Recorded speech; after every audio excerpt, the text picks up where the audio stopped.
na siya. So I try to fix it. Hindi siya masyadong madikit, pero try natin. Hindi ko alam para saan to eh. Basta nakita ko lang siya sa kotse. Try natin i-fix yung mga bagay na baka kaya pang kaya pang ayusin. Yung mga bagay na hindi na kayang ayusin, huwag nang ayusin.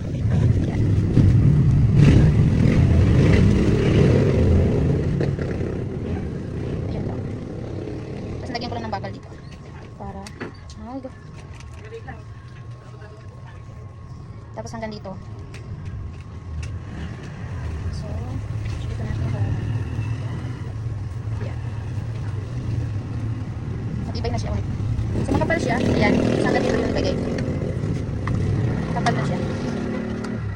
Eh nabiyak na rin pala siya dito. Kasi ang tawag ito, lumagpas na siya.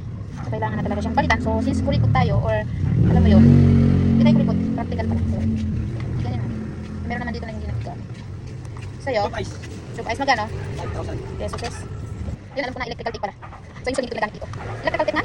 Nabili kasi customer, sabi niya electrical tape. Yeah. So, ganyan natin. So, bukin natin na. Nahanapin mo tayo. Saan tayo? Sabihin natin. Electrical tape pala siya guys. So, kapag na siya. So, gamit na natin siya electrical. Kailangan balikan. So, ibig siya. Madami pang tip. So, multiply lang.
Hi, sama mo din. Balik ko.